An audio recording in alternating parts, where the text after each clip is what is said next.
né, a feitura de material, efetivamente é um canteiro de produção de coisas. Aí sempre quando eu falo isso, às vezes me perguntam, não tem aquele professor que não quer nada? Tem. Como não tem aquele trabalhador que não quer nada, né? Como tem aquele chefe de empresa que não quer nada, como tem aquela autoridade que também não quer nada. Enfim, existe sempre o que não quer nada. Mas, efetivamente, essas pessoas que estão cotidianamente em relação com os estudantes, em todas as escolas brasileiras, são elas que têm condição, né, de fazer aparecer aquilo que de bom, de interessante, de culturalmente relevante existe para aquelas crianças e fazer, né, uma mediação entre aquilo que é produzido mundialmente e essas crianças. Eu tenho trabalhado muito na ideia, quer dizer, na minha pesquisa pessoal, com a ideia de docentes discentes. E eu escrevo essas duas palavras juntas, não é? Porque aquilo que sempre houve, hoje, especialmente com as novas tecnologias presentes na sociedade, ela se transformou numa coisa visível para todos nós, né? O processo de aprendizagem-ensino, ele é um processo mútuo, né? O professor, ao momento em que ele informa alguma coisa, ele é informado também de alguma coisa. Então, nesse sentido, é que eu dizia, né, quando uma das pessoas da mesa, com muita autoridade, dizia que é muito fácil fazer uma base nacional comum, porque todos sabem que currículo é aquilo que o professor deve fazer, né? Eu disse, olha, me desculpe, a gente começa a discordar daqui, né? Currículo é aquilo que acontece nas escolas. É o que está acontecendo nas escolas. E o que é que acontece nas escolas? São relações múltiplas daqueles personagens que lá estão, ou seja, professores, estudantes, cozinheiros, serventes, diretores, autoridades locais, autoridades estaduais, autoridades federais, aquilo que é pensado para a escola, aquilo que efetivamente é produzido para a escola, aquilo que é entregue à escola para ela trabalhar melhor, né? Então, isso é currículo, isso não pode ser pura e simplesmente traduzido num programinha que você bota na televisão ou na internet, né? Até porque na televisão e na internet nós já temos muitas coisas interessantes que podem pura e simplesmente ser buscadas. Buscada pelo professor e buscada pelos alunos, e que o são. Nós estamos trabalhando dentro das escolas, a gente percebe isso. Eu estou fazendo um projeto hoje que não é para ir dentro da escola, né, que é em torno de cineclubes com professores, e é incrível como, ao passar um filme, discutir um filme com os professores, brotam ideias de coisa que pode ser feita com aquele filme, de coisa que já foi feita, de coisa que fará nessa semana. Mas isso aí me deu uma ideia, eu vou fazer isso com meus alunos agora. Entende? Então é toda uma vida que efetivamente se processa lá dentro, com professores e com estudantes, que não precisa de ser reconhecida, né?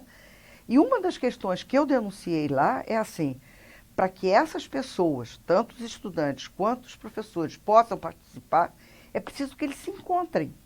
E uma das atividades mais deletérias que aconteceram, eu diria, nos últimos 10 anos dentro da escola, é que havia legalmente um período para os professores se reunirem. Praticamente todos os sistemas de ensino liquidaram esse período, sob a alegação que os professores se encontravam e conversavam, e não faziam nada de muito relevante.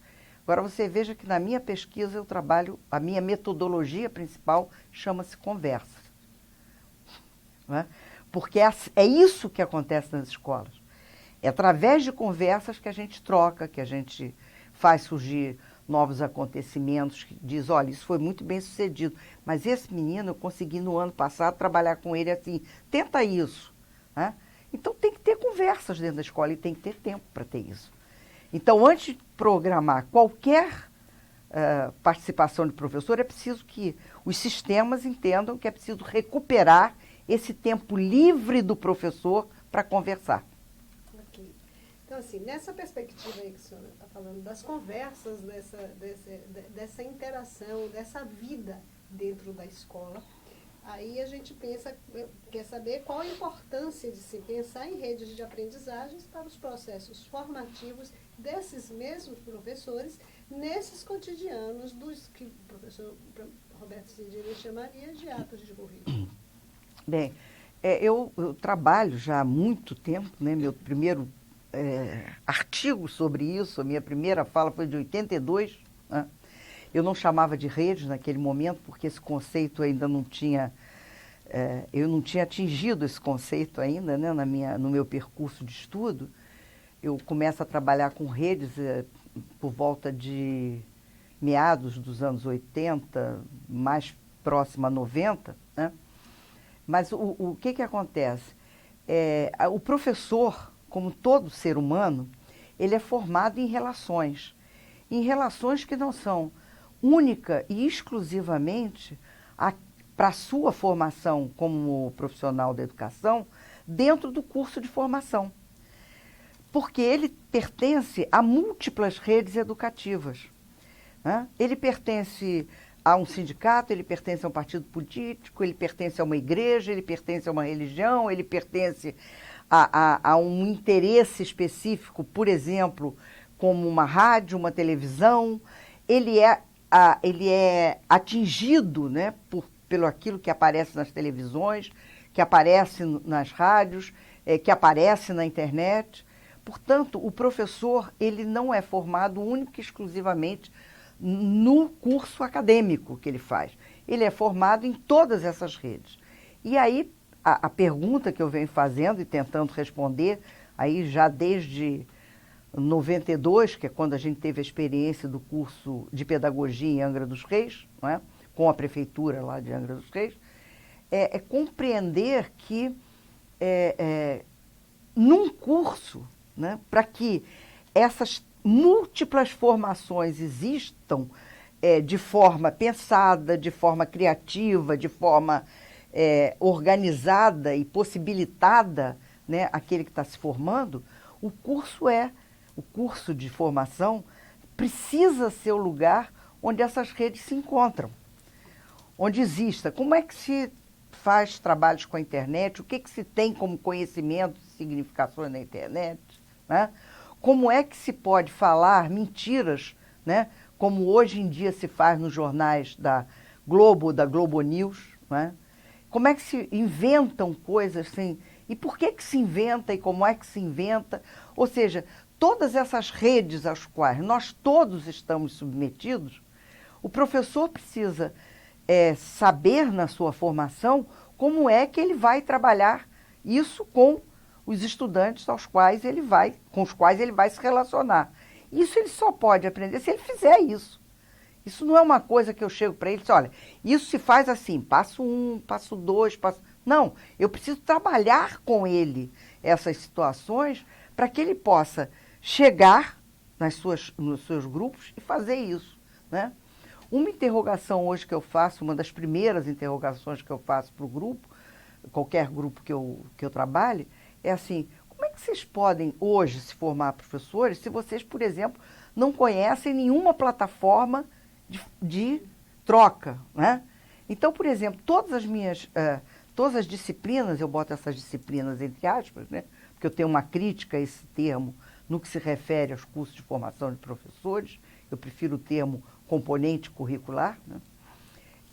Todas as minhas disciplinas, elas têm alguns momentos em que a gente tem que trabalhar com o Moodle, por exemplo, que é a plataforma hoje que está sendo usada.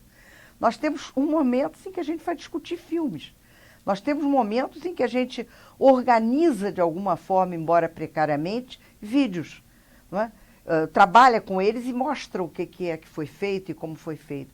Então, eu acho que ou a gente assume nos cursos de formação que é preciso preparar esses professores para discutir com todas essas redes que atuam nele também, porque o problema é assim, se atuasse só no outro, era muito fácil, porque aí a crítica era naturalmente aparecia. Não, atua em mim também, não é?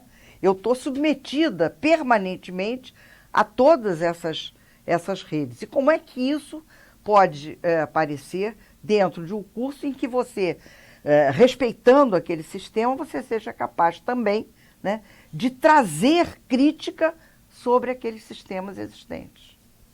E a gente agradece, a FACED agradece o Formar-se, especialmente lhe agradece sua participação mais uma vez aqui conosco. Tá, muito obrigada. Obrigada. Tudo